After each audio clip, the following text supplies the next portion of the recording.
join us for our upcoming fundraiser, A Feast for the Senses, at Ardmore Music Hall on September 29th to help HRN expand our table and provide even more resources to the next generation of food storytellers. This is going to be an unforgettable night of flavors, crafted by Best of Philly chefs Randy Rucker and Eli Collins, with sounds curated by Philly-based Spaga featuring Aaron Magner, and conversations inspired by Delicious City Philly host Eli Kulp. You can find tickets at heritageradionetwork.org/feast. And if you can't make it to our fundraiser, please consider donating to support our education programs at heritageradionetwork.org/donate. You're listening to Heritage Radio Network. HRN is food radio supported by you. Learn more at heritageradionetwork.org. Today's program is brought to you by Korin, a supplier of Japanese chef knives and restaurant supplies. For more information, visit korin.com.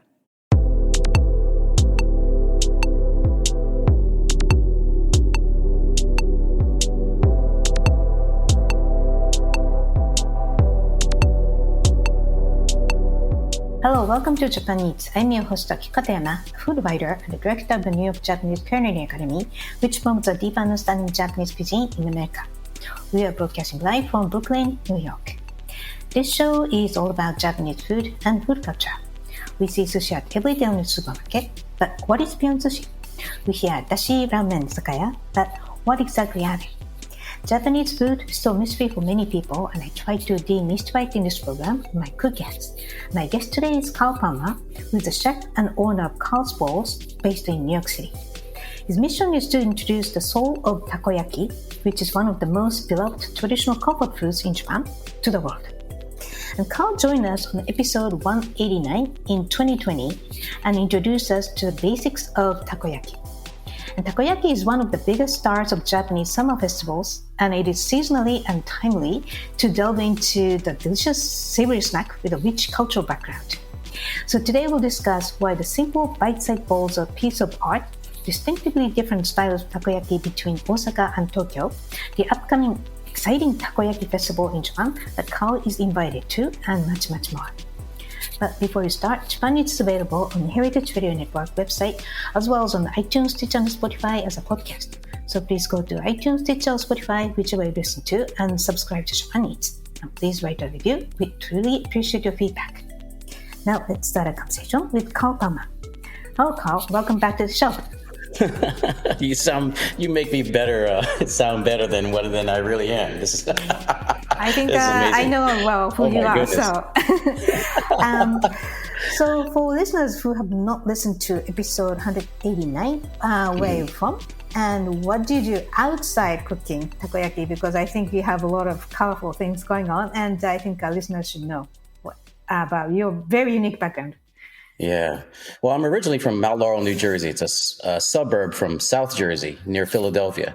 Outside of cooking, I work full-time as the building manager of New York Buddhist Church, which is the oldest Buddhist church establishment in New York City, with a mainly Japanese American congregation, located in the Upper West Side. So I've been here for about 13 years as the reigning caretaker. Mm. And then also you are a very strong human being, physically and mentally. So tell us about that too. Well, I am still big into weightlifting and going to the gym, physical culture. I love researching physical culture and the history of bodybuilding, things like that. However, I have a neck injury right now. So I haven't been exercising for a couple of years now because I have a compressed spine from the base of my chin all the way down to, I think, what they call the cervical area, the mid spine. So all the years of, and it's funny because it's actually not from weightlifting or lifting weights. It's from cooking. So I've been cooking so hard that my cooking takoyaki and all the physical prep has been so severe in my body that it started messing up my neck and my hands. I had numbing in my hands for the past year where I would cook and prep. Yeah, that's not surprising because we're going to discuss how to cook takoyaki, but it's really almost like martial arts, in my opinion. It's a So, sport. right. So, how did you get into cooking and specifically into takoyaki? Well, when I was in college, I was always involved in restaurants. So the first restaurant I worked at was an Italian restaurant for about 7 years. And the last 2 years of my time there, I was the front of house manager. So working in the restaurant was really, really cool. And I got to get really good relationships with a lot of great customers.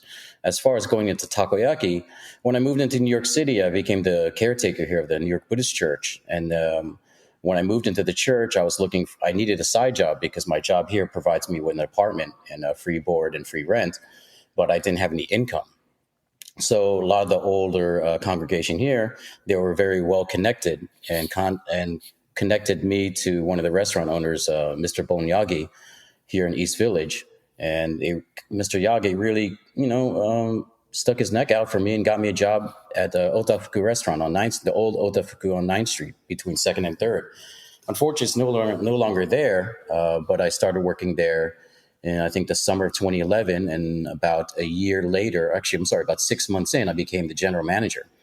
So it was really interesting because when I first started working at Otafuku, I was part-time. I was the only Asian American, one of the few Asian American people working in the restaurant group because he owns about, 13, 14 restaurants. And culturally, it was a very big thing for me. I mean, everything was in Japanese. My coworkers were Japanese, and I'm like the token just English American guy. So when I became the general manager, there was a big shift in the way things worked, and I had to hire all these new employees.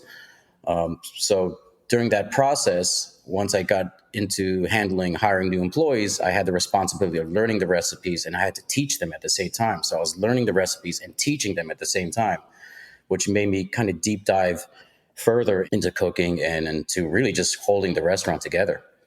Right. And by the way, you have a rich culinary heritage of the Philippines, right? From your these ancestors side. Yeah, So, yeah, right. So you naturally have that understanding of rich food culture of Japan. And yeah, yeah, I'm so glad you got into that because the Japanese cuisine now is like a fancy thing, but East Village back then, I mean, they started like a couple of decades ago. I hmm, started as Bon Yagi and other Japanese entrepreneurs started a couple traditional restaurants. And that was the yeah, beginning of Japan, so-called Japantown. And yeah, just thanks to those very kind of grassroots efforts to educate American public and New Yorkers about classic Japanese cuisine, um, people started to be more familiar with Japanese traditional food as a part of definitely, American culture. So I know definitely definitely. you are part of it to educate people about takoyaki, which is very rare still. So let's talk about takoyaki. So Mhm. first of all, what is the history of takoyaki? I think it's important to understand it. Takoyaki is a really interesting history, and I think in order to really understand takoyaki, you have to kind of look into the history of what they call the wheat flour boom during the Sino-Japanese wartime and World War II. So around those times, food in general was just very scarce, right? Rice was super expensive. In general, everything was very expensive. So wheat flour was introduced into the country, believe it, from the West to provide nourishment for the soldiers and for the country. So I think since flour was cheaper, Japanese people became very creative with it and came out, and a lot of cool dishes came out because of wheat flour. And takoyaki was one of those things. So the general consensus about the history of takoyaki is, I think around the 1930s, there was a street vendor named Tomekichi Endo, and he took a recipe of choboyaki. I think he was already cooking choboyaki. Do you know what choboyaki is? Yeah, I heard it. I don't think I've ever eaten that, but it was like the beginning of 19th century. It started to be like very easy snack, and people loved it.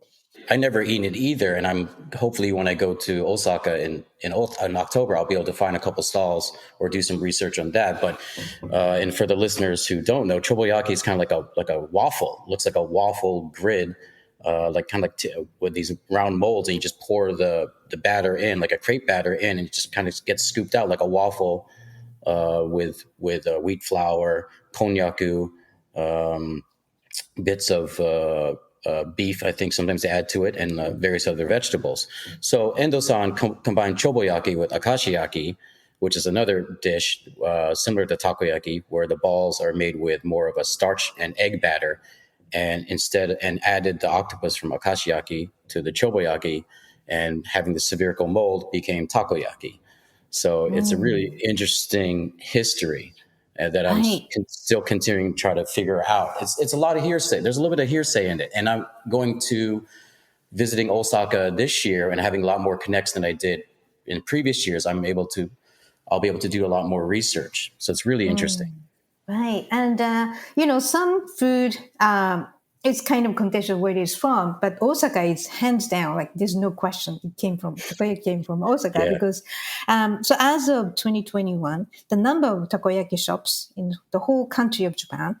So number one, Osaka, it's 404 shops selling Mhm. Takoyaki. And number two, it's somehow in Kyushu, Oita, only 47. So it's really the Uh, kingdom of takoyaki. That's Osaka. I yeah. think Osaka people are proud of it too. So, so what does takoyaki look like for listeners who have never seen it? And what are the key ingredients of takoyaki? This is another interesting thing too, and I try to introduce it to customers when they come to the stall and they ask, "What are you doing?" You kind of look at us and going, "What the heck is that?" The easiest way I could describe takoyaki is it's a savory cream puff stuffed with octopus. So it's a cream puff ball. So just imagine a ball-shaped spherical thing made out of a crepe-like batter, and it should be really soft. And there's a piece of octopus inside. But as far as key ingredients of takoyaki, I think it's really the same thing with most Japanese culinary, and it really starts with dashi. It starts with dashi, and it really ends with dashi, especially in Osaka. Dashi and Kansai food, they're very particular about dashi.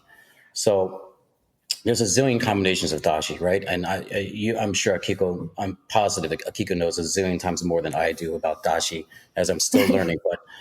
But in Osaka, we start with what we call awase dashi, which is katsuobushi and kombu dashi. Katsu is your dried fish, bonito skipback tuna, and kombu your kelp.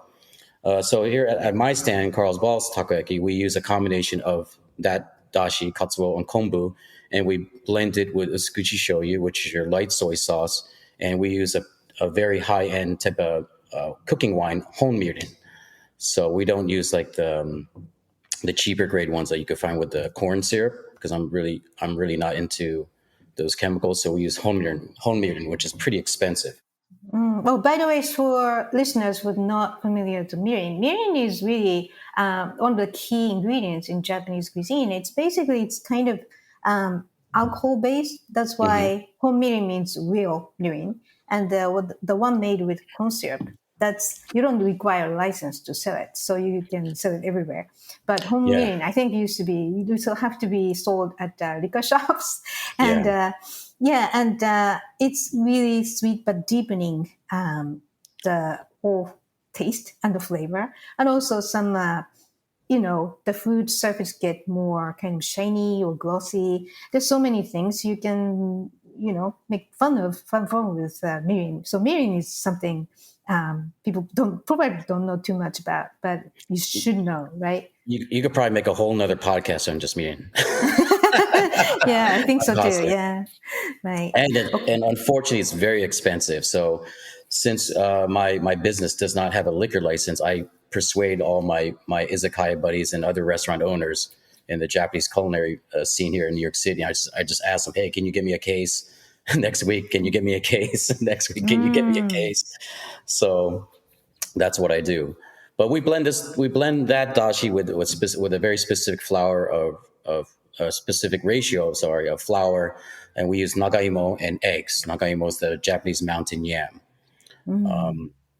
So in Japan, everybody has their own style dashi and recipe, which makes things really, really cool and really interesting. So, for example, some stores don't use the flour that I would use. They would use a cake flour or flour very low protein percentage and a lot of eggs to make the batter very delicate. Some other stores add things like baking powder or starch to the recipe to add a little bit of rise and binding ingredients to their batter. And then there's other stores like, for example, I just found out my friend's store, Yuki. He has a store in Dotonbori called Kreoru. his story, I just found out he blends about seven different types of flour just in his batter. And then there's other stores like, for example, there's another store called Juhachiban. They use milk in their dashi, their batter. There's another store called Takoyaki Yamachan. Yamachan, they use chicken, vegetables, and fruits. And I think they even add apple and pineapple into their recipe. There's a food truck I saw on YouTube. I forgot to bookmark it, but there's a takoyaki food truck in South Japan. She uses tonkotsu pork dashi in her recipe. It's pretty crazy. Sounds like it's like a ramen, right? You are a chef. You can really fully maximize your creativity. And by the way, using fruit like apple or pineapple into savory thing is I don't think it's strange because Japanese curry often uses these ingredients to sweeten and enrich the flavor. So it's a natural way to flavor food. And then I think the variation of takoyaki seems a way wider than what it used to be. So it's exciting to hear all those variations. Yes, it is. Yeah, and then when you serve takoyaki, once the balls are made, you have different condiments, right? Like seaweed or sauce. What could you tell us about that? Yeah, the typical combination starts with your takoyaki sauce. Your takoyaki sauce is a blend of Worcestershire sauce, ketchup, and sweetener. So that's the kind of the standard blend of that recipe. Now, again, every store has their own thing. A lot of stores in Osaka, they have their own signature sauce. Here you could buy otafuku sauce, for the people who want to buy store brand sauce. And then the next thing will be your mayonnaise. Kewpie mayonnaise is pretty much the standard. And then aonori, which is your dried roasted seaweed powder.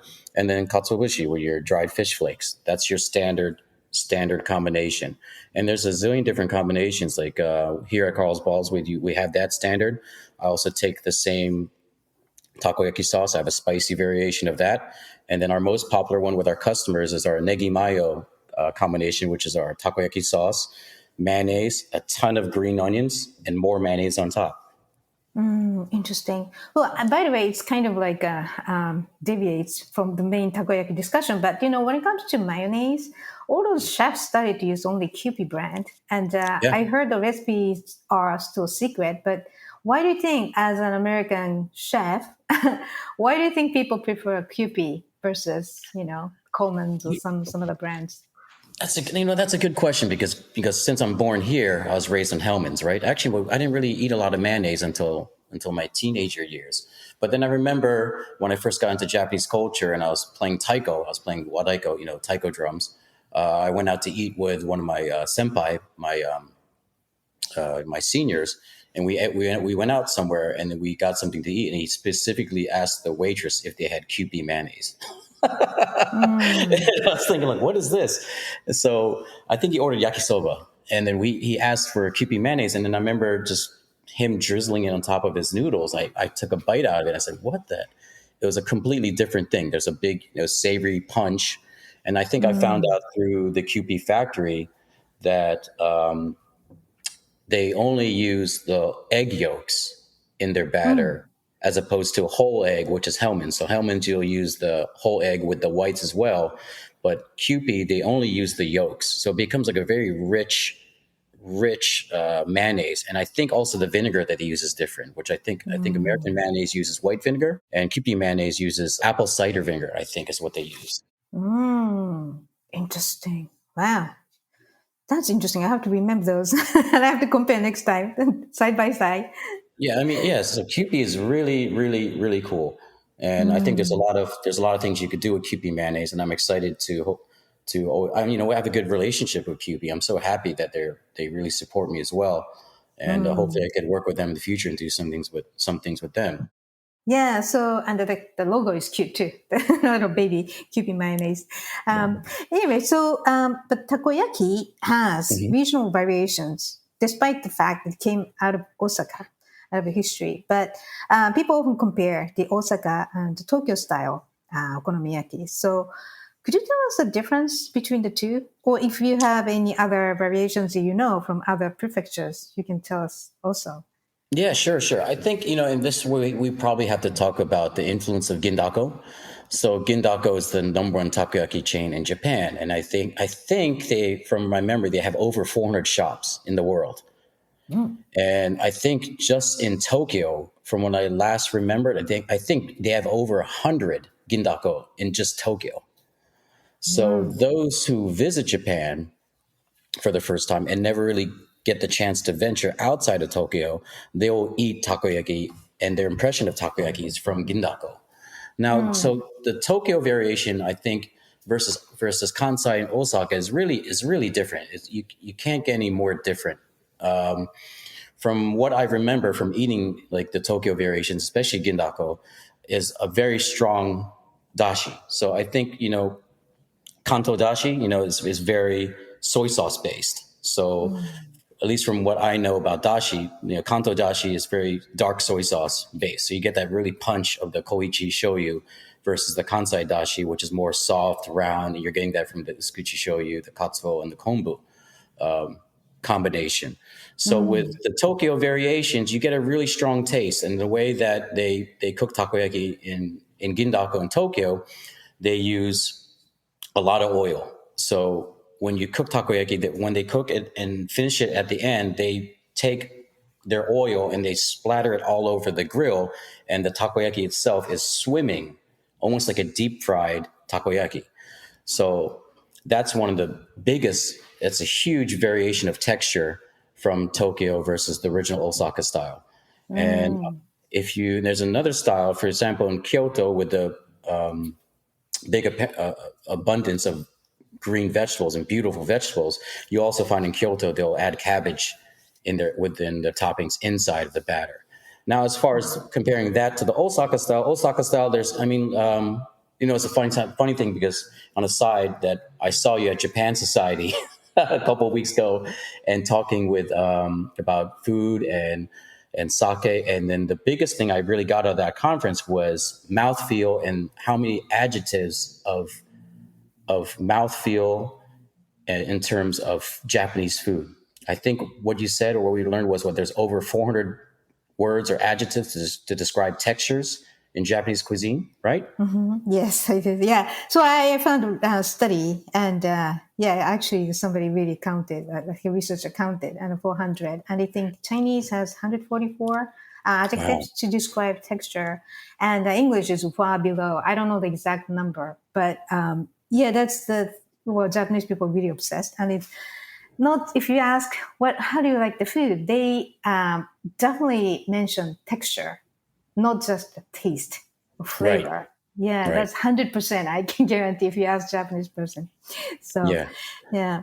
So when we go to Osaka, it's completely different. There's these terminologies like fuatoro, and there's another one called like sotokari, nakatoro, right? And toro, all these type of adjectives. And with the Osaka variation, what Osaka does, and from what I've been doing in my business, is that we tend to push the dashi taste forward as much as possible.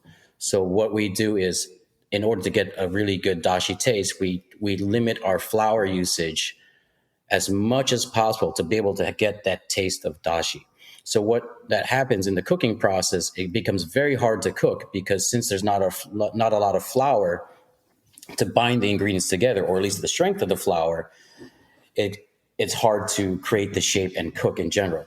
But if you can cook well, you get this product, this end product of a very nice, thin, gentle, delicate, crisp shell, and the inside is just melting and creamy and almost falling apart. It's like molten lava.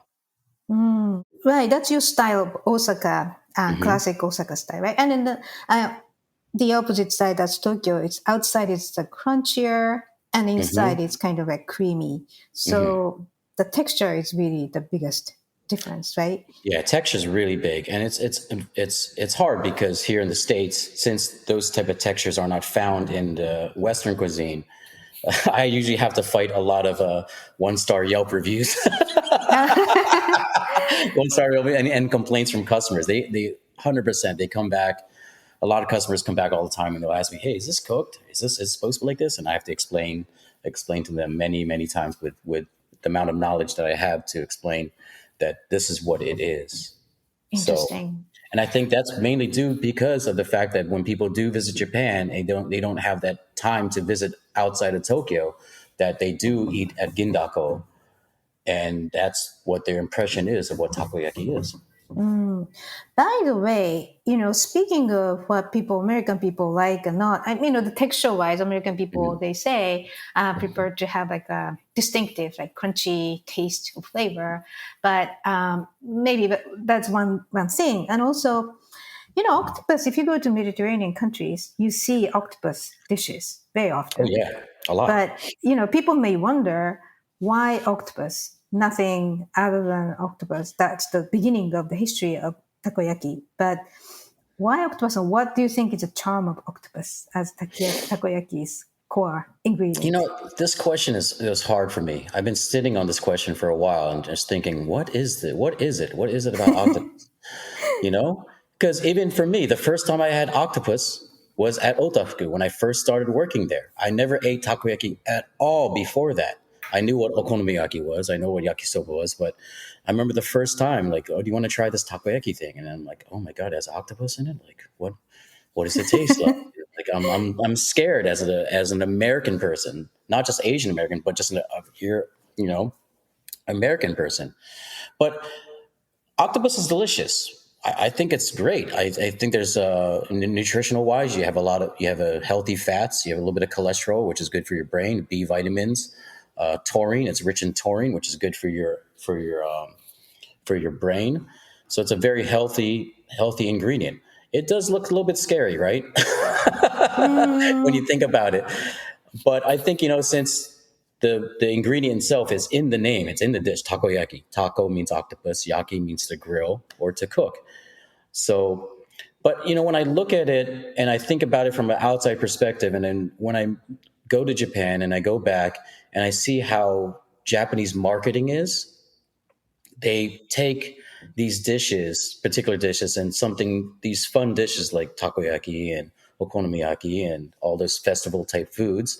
And I think the way that they market it, it's so cute and it's so bright and it's so loud and it's so much fun that it just becomes like this fun thing, the way that they market these like happy octopuses dancing or something, you know. Right. Yeah, So well, I think going back to the texture discussion, like American image of octopus, maybe something gummy, hard, but mhm, there's a beauty of it. If you cook like a squid, right, there's some sweetness coming out, and the definitely, texture, it can be very melty or something fluffy, which I yeah, yeah. think is in okonomiyaki, the fluffiness that you don't know, like, what is this? Oh, is it octopus really? That kind of excitement, I think, is always, the secret of eating takoyaki when it's cooked Oh very yeah, well. yeah. Yeah. And there's some stands in Osaka too. They serve the octopus. They put raw pieces of octopus right in the batter. I can't Mm. do that here to U.S. regulation, or I think I need a special permit for that for my food business Mm. to do that. But there's a couple stores, like there's a one store in Umeda, Osaka, called Hanadako. They use raw pieces of octopus. They throw it right in the batter. Actually, I'm sorry, our negi mayo variation, our scallion mayonnaise takoyaki is a tribute to that store. Mm. Hanadako. We do the Right. same thing with a mountain of green onions and mayonnaise because when I was researching different recipes, I saw their style and I said, "Wow, that's really cool. It looks so cool with a huge mountain of green onions." And I knew in my heart that that's going to taste amazing. And Mm. when I did have the opportunity to eat at Hanadako, I wasn't surprised. It was delicious. Mm, right. And also, I think, the variation of takoyaki is really ever expanding. And Yeah. I think even in Japan, you can find the stuffing instead of a taco, octopus, you can find the squid, scallops, Hmm. shrimp, mentaiko, which is spicy, and addictive taste, and also even cheese. So, yeah, I think people, it's not only us. Why octopus in takoyaki? And people really experimenting it, but the essence of takoyaki is that airy fluffiness. People Yeah. probably never experienced in your mouth, Yeah. so that's the beauty of it. It's a piece of art, in my Yeah. opinion. I think that characteristic of the melting and fluffiness is the characteristic for Osaka takoyaki. the Right. fluffy and melting effect. And if you don't have that characteristic in your cooking, then it's not an Osaka style. Yeah, Right. Yeah. And Osaka people are so proud of it. And it's 100%, really 100%. right. Yeah. Yeah, by the way, it's completely another deviation, but Osaka people, they are funny. And when Hilarious. I spoke to, it's like the opposite of Kyoto people with like classy style. Some people think it's, the sort of attitude. But I respect Kyoto people. But at the same time, I spoke to someone from Osaka and it's like they're funny. And then he said, well, we always, since we were born, we try to be funny. We're thinking about jokes. I think it's really, Here's a question. Do you know about the bang joke? no, what is that? So in Osaka, you could walk up to a person and kind of just make this makeshift gun in your hand. And if you just point it at the person, just say bang, you'll know the person's from Osaka because they'll kind of go with the joke and like clutch their heart and go, oh, and fall over and do this really animated response. So like, and it's like they're part of the joke, right? Right. It's So an opportunity for them to be funny. exactly. So apparently, if you go to other parts of Japan and try to do the bang joke, most of the time, or some of the times, they'll just kind of stand there and look at you like, what the hell is wrong with this person? Right. Yeah, I mean, even the dialect, Osaka dialect. My cousin is from Osaka, and I was always jealous that when they speak in Osaka dialect, everything sounds not hurting people. They say something in your face straight, Mhm. but then I get it, and it's not the hostile. It's just really on your side. They say something in your face, like Yeah. what people speak in New York, kind of. Yeah, Yeah, it can yeah, be more. 100%. I think when I first went to Osaka and I started in Tokyo like anybody else going to Japan, and I remember how it is, it's very calm and everybody's very sincere and very attentive. And then I remember the first time I got in Osaka, I was at an Airbnb, got some rest, and then I woke up in the morning. I woke up in the morning and I was walking down the street in this really major central street in I think in Namba, or at least or just south of Namba. And then I'm looking around like a tourist. My head is in the clouds. I'm just staring at everything. I'm smiling on my face because I'm finally here and I'm ready to do work. And I remember here in the background, hear this like ringing on a bicycle, clang clang, clang clang, and I'm like, what the heck is that? It sounds pretty cool. Clang clang. It's getting closer. Clang clang. What is this? Clang clang. And all of a sudden, this bicycle just rolls right around me. And it's this old lady on a bicycle, and she cursed me out in Osaka. I'm like, something really crazy. And she's just like lifting, like waving her hand at me, and then I'm thinking to myself, like, wow, she really just gave it to me, you know? Right. Yeah, that's really different distinctive cultural mindset of Osaka. And I really think, that there have a lot of fun street foods and that casualness really creates fun food culture as well. So I think everybody should visit Osaka and try, lots of casual street food, which is with a lot of soul. Right. 100%. I think that's what it is. I think you nailed it on the head. Osaka is a very soulful city, and I think people there are very passionate about what they do, and they're not afraid to tell you how they feel about things. So coming from living in New York, it's very relatable. There's a little bit of New York, I think, vibe wise in Osaka, which it Right. seems very familiar to those who live in New York City or at least live in America. So that's what I really love it out there. When I go out there, it's like I feel at home. I made a lot of friends, and I can't wait to go back and study with my teacher. And hopefully this year make some room so I could cook at his restaurant for some time and do a lot of food tours and check out all these different stores that I want to research. It's really cool. Yeah. Right. By the way, how do you cook takoyaki in the way you hurt your back and arms and all those things? How difficult is it? And technically, how do you do it? Are you talking about as far as when everything is ready and pouring it into the pan and let's go? Or Well, then I think forever I've not even tasted takoyaki. There's a mold, right? And you really have yeah, to quickly cook, like acrobatically, like quick. To me, it's like a magic. How do you do yeah, it? You really have to train yourself to be able yes, to yes, cook timely, so that you don't, you cannot realize that dream texture and right. fluffiness of octopus and everything else. So, what's the step to cook takoyaki, and what kind of, the skilled tricks you use. Yeah, I think this will be good for your listeners at home because a lot of people want to try to cook takoyaki at home. And so I think if I go into this with a little bit in depth, it'll be a lot of tips for the listeners. So, Oh, by the way, so it's really easy to cook. You only need some kind of heat, and the molds are available at very yes. cheap, reasonable price. So it's like you can be as expert as Karl, but you can cook it by yourself, which is a lot of fun to make takoyaki by yourself. So it's like Taco pa. making yeah. Taco pa. Right. Taco pa. Taco pa is always fun. Taco pie is taco party, right? Taco Takoyaki party. party. Yeah. Yeah. So what we do first, if you're using a pan, so if you buy a machine, like off Amazon electric machine, most of them come with a nonstick surface, so you don't have to worry about those things. But if you buy a pan and you're going to cook on top of a little gas stove, you have to season the pan with oil. If you don't know how to season a cast iron pan, basically you just rub a ton of oil around it, heat up the pan on the gas, wait for it to smoke a little bit, shut off the heat, wipe off the excess oil. Add some oil again, heat it up. So once it starts to smoke, shut off the pan, wipe off the oil. So you could do that multiple times. I would do it about 10 times before start cooking your first batch. So you oil the pan, add the batter, turn on the flame, and you start cooking. And then we add your bits of octopus in the mold, some pickled ginger, some green onion, tempura bits. And then what we use at Karl's Balls, we use additional shirodashi. Now, this you want to get into it, but that's what we use. Shirodashi is a white soy sauce blended with a more dashi soup stock. So increase the umami and Yeah. better texture for the fluffiness. Yeah, that technique, that ingredient I got from Takohachi. Takohachi is a store right on Dotonbori, right on the corner of the main Dotonbori Road.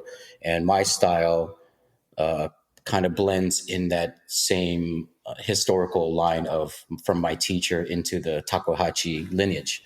So that's a characteristic of the Karl's Balls style. And then once you add the batter, you're cooking on high heat, as high as you can go. And once the batter starts bubbling, then you start turning the batter. And this is where the fun begins, or the mess ups. That's true. That is true. And it's a part of fun too. Yeah, to make a mess and then you. Now, the key thing for people when they cook at home, if you're using a gas grill, is once you form the shape on high heat, then start lowering the temperature to a medium heat to even a low heat. We call it like runway lights. We have a term in Karl's Balls we call runway lights. Runway lights, which means that you turn the fire as low as possible.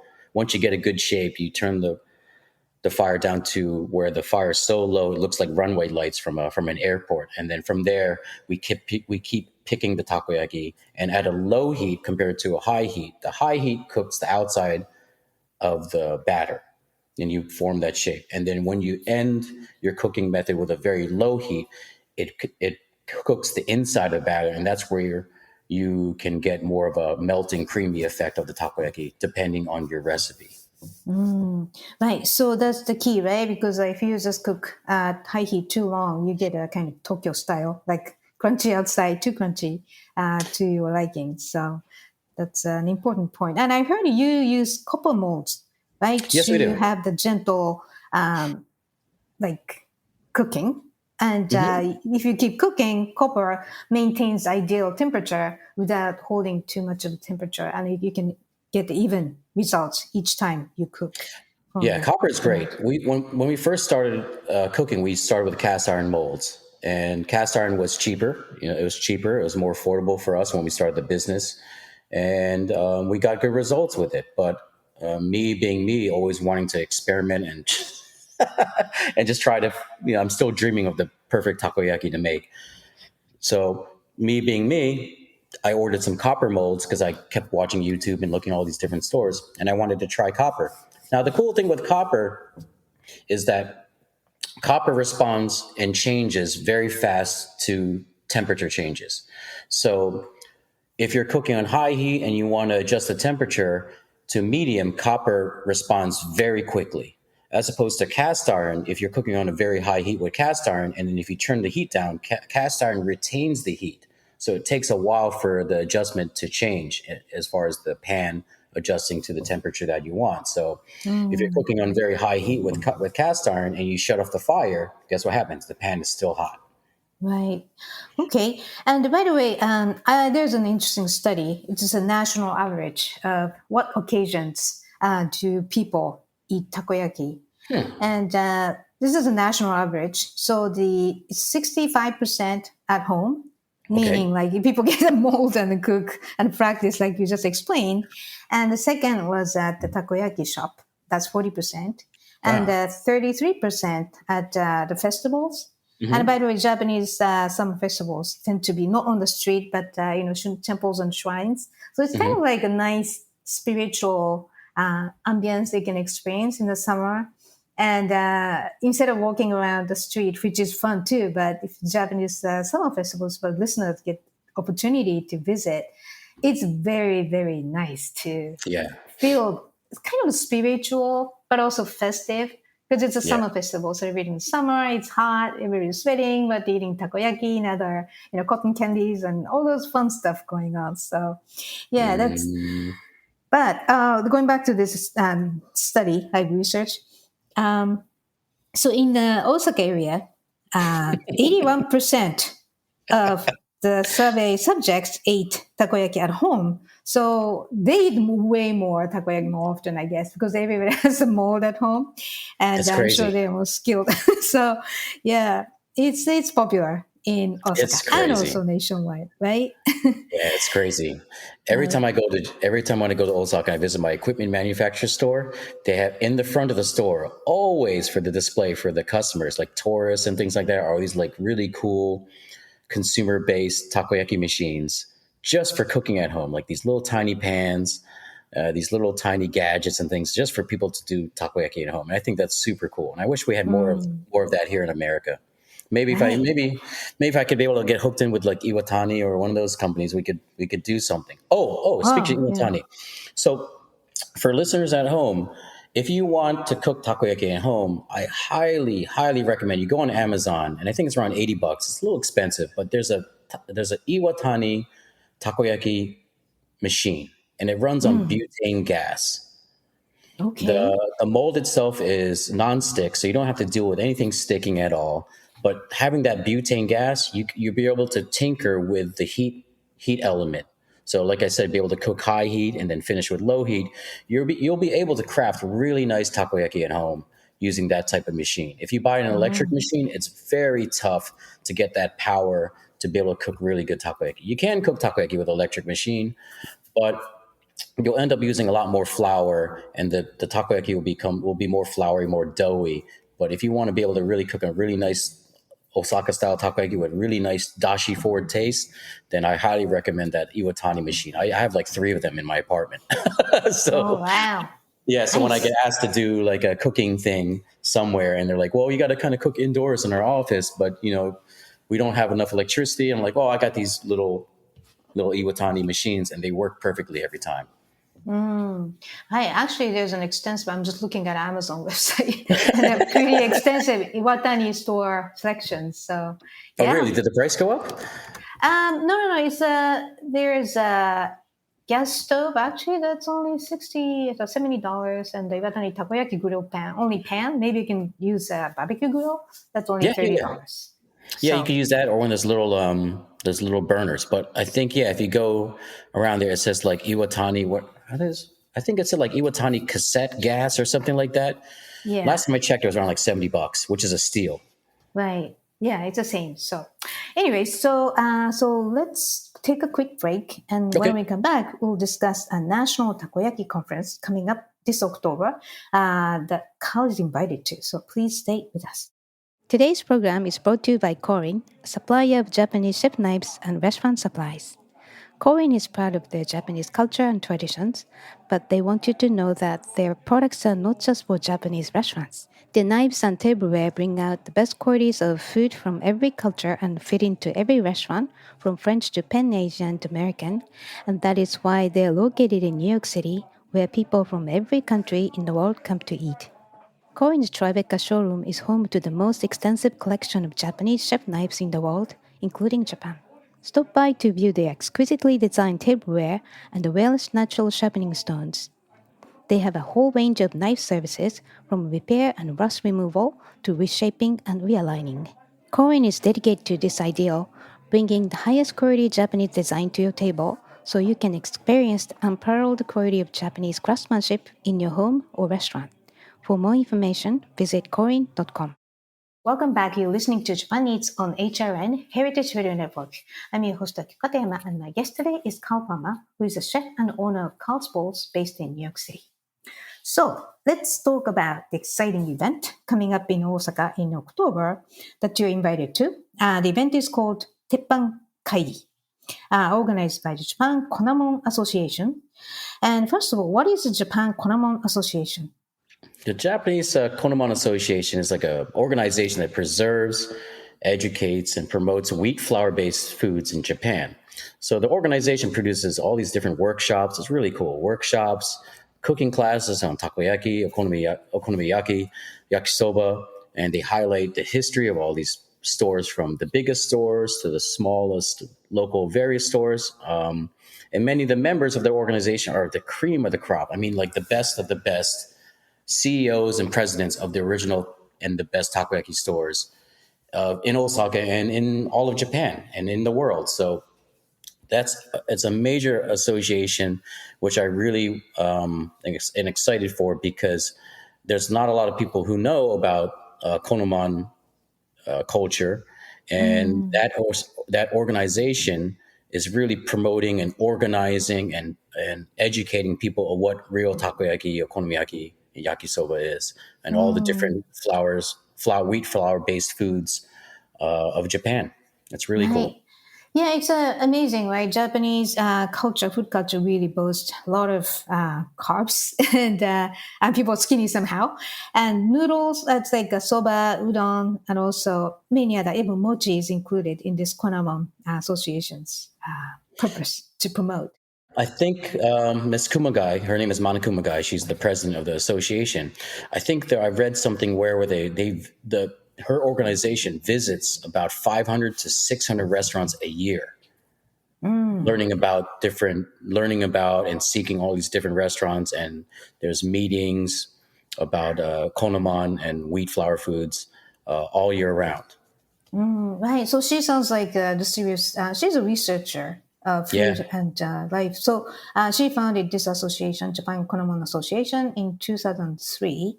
Yes. So it's not only in Japanese, but there's a website, so www.konamon.com. It's KONAMON.com. And you get the idea. They're crazy, like so many, how exciting it is for them to feature many history, culture, of different styles and different shapes, forms of carbs based on flour. So any kind of flour, like rice flour, wheat flour, soba flour, anything. So yeah, and I think it's really cool, right? Because people will take it for granted, but if you are not careful, you could easily lose those traditional culture of making authentic food, like Japanese wagashi sweets, or even like takoyakis.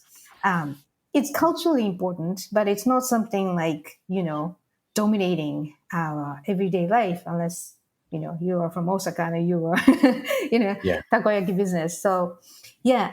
So what is the Teppan Kaigi that you're going to? So the Kaigi is an actual annual conference. The Kaigi is a conference, so you could say Teppan conference or for the English speaker. And it's an annual conference that records and they organize all the different food cultures. So you have discussions about, whatever the topic is. Last year was yakisoba in 2023. This year is takoyaki. So I think last time when I first went there last year, they said there was about over 100 stores from Japan. They all met at the conference to talk about yakisoba and Konomon culture in general and discuss ideas and network and make new friends. So it's a big thing. It's a really big thing. And you should be proud to be a part of the Teppan Kaigi. So Teppan basically means a cooking hot plate, like cast iron plate. So yeah, it's a very, it's very simple idea. And I heard there are 18 regional conference and conferences, and then the national one is the one in Osaka in October. Yeah. So you're going, and how did you get invited to this amazing annual conference? I have no idea. I paid them. With takoyaki, yeah, maybe. Yeah, I paid them with takoyaki, Yeah. and they get, some DNA from my life. I have no idea. No, so we cook at Japan Fest.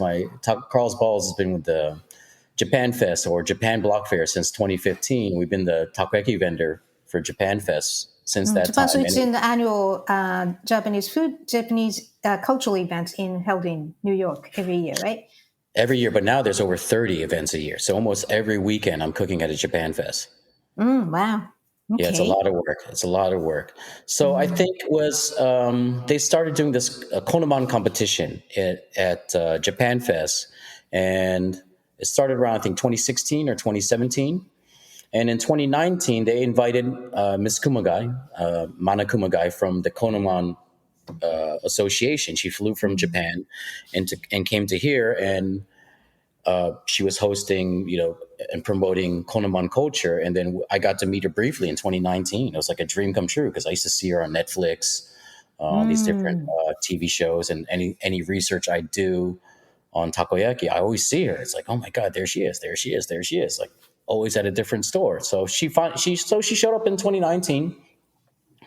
We met her briefly. We exchanged the Line app, and I was so happy to meet her. And then we just kept in touch, and I kept, just asking questions and promoting what I'm doing, showing her pictures of our cooking.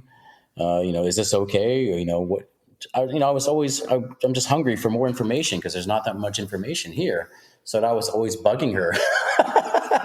I was always bugging her about just this and that. And then one year, I think, early last year, she just said, do you want to come to the conference? At the Yes Theater in Namba.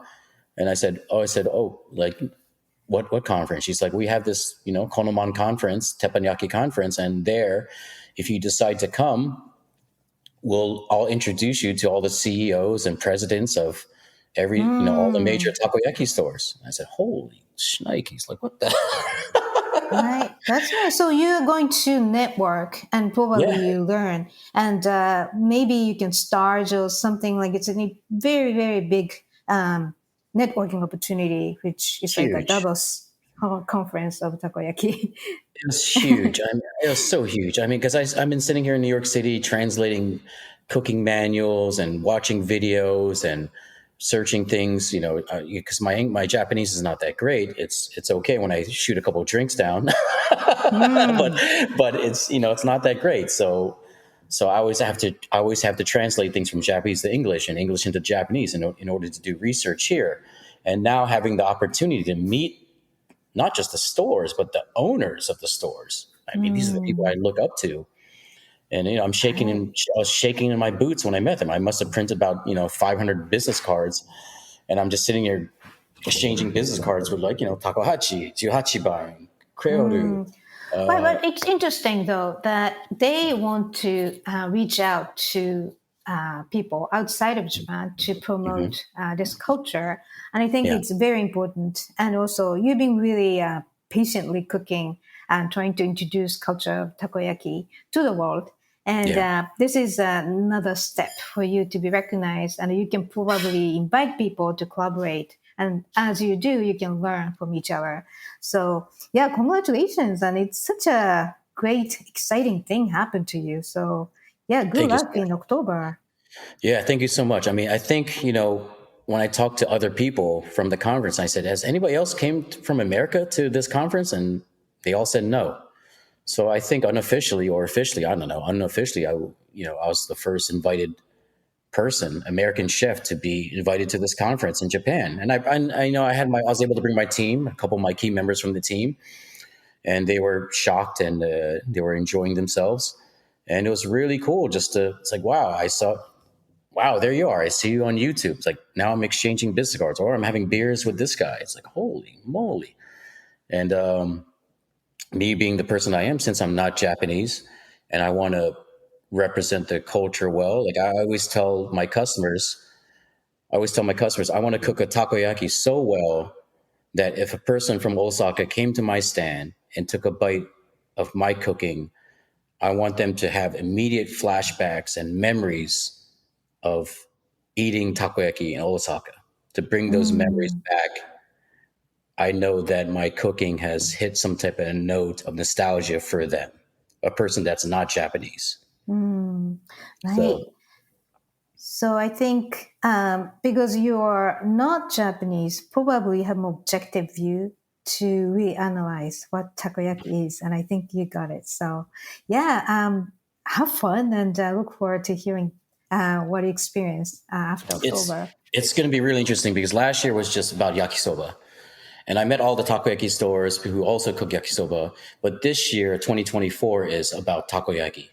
I heard 2022 was okonomiyaki, so it's like annual feature, and yeah, it's interesting. I'm really shaking in my boots because this year is about takoyaki. And Mana's texting me on Line, the Line app. She said, "Okay, can you do like a PowerPoint presentation about your business?"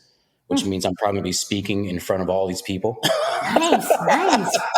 Wow. Which means I'm going to make a fool of myself in front of all these people. But yeah, so I have to, pull up this PowerPoint thing and talk about what it's like to run this type of business in New York City, which is really hard to do because we don't have the ingredients, we don't have the equipment, we don't have various things, we don't have a training. We don't have training. I was talking to actually, I ran into Dai Nakazawa this morning. Dai Nakazawa, the famous sushi chef. I ran into him this morning. We were just kind of just talking about whatever. And I said, he was talking about like the future of my business and asked me what I'm going to do. And I was like, well, it's very hard because, he's like, will you have a store? He's like, Carl-san, will you have a store? And I said, well, I don't know because, there's so much, the food cost for what we do, takoyaki, is so high. The training that we have to do to train our cooks just to cook reasonably well, not excellent, on a reasonable level is very hard, those type of things. So I think, yeah, the people don't know in Japan. They want to know what's going on, like what you're having trouble with and how you conquer those challenges. So yeah, I think it's really beneficial for the audience in Japan and all those people wants to get to know what's happening in America. And I am sure they want to expand to the American market. You can collaborate probably. So it sounds great. I'm nervous. No, you're gonna have a lot of fun. I'm so nervous. I am so Yeah. nervous. Every time I think about it, I'm so nervous. I start shaking in my boots, just like, Wow. oh my goodness, what am I going to do? It's okay. Yeah, you'll make it. So beyond October, what are your plans and dreams? Plans and dreams. Well, first thing, I'm happy that we sustained through the pandemic. A lot of my friends' stores, they closed. We were able to sustain through it and get through it. So it's just the same thing like anything else. I'm always trying to improve my recipe all the time. Every week, my staff gets pissed off at me because they're like, Carl-san, what's with this batter?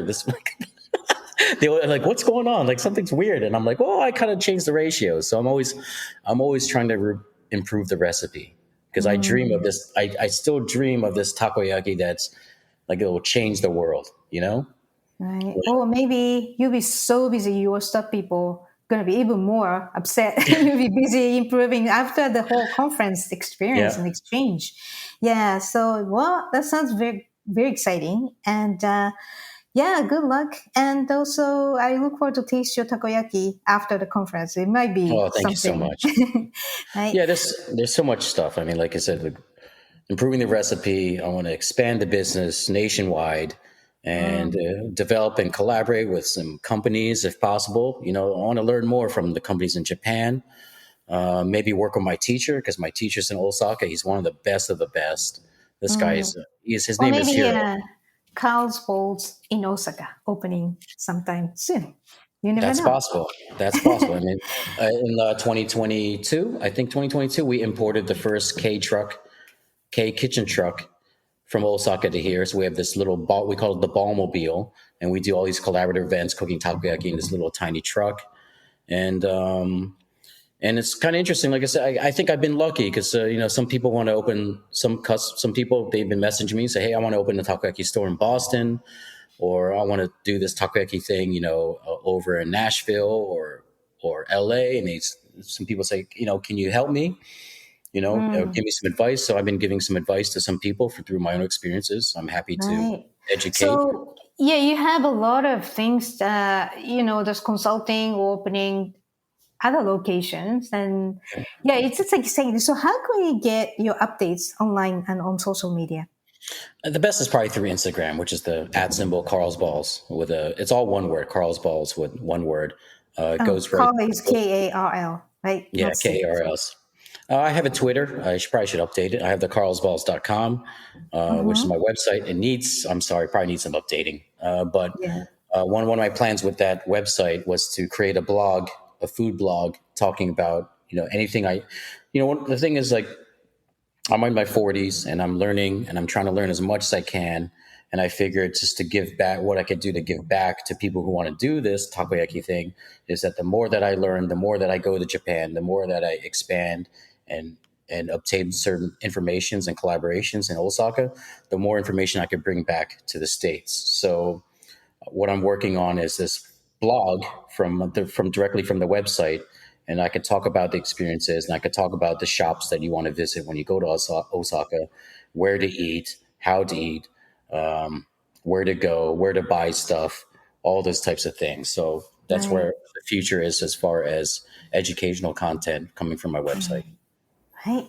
Okay. So good luck. And again, the website is www.karlsballs.com. It's started with Karl, Karl's Balls. All right. So thank you so much for joining us today, Karl. And have fun and good luck in October. Oh, thank you so much. Thank you so much. Right. So listeners, if you have any questions or comments about the show or suggestions for short episode guests, please contact us at japaneats@heritageradionetwork.org or kikatayama.com. Japan Eats is a weekly program and is always available at heritageradionetwork.org as well as on iTunes, Stitcher, and Spotify as a podcast. Our engineer is Liam Warner. Thanks for listening. I will see you next week.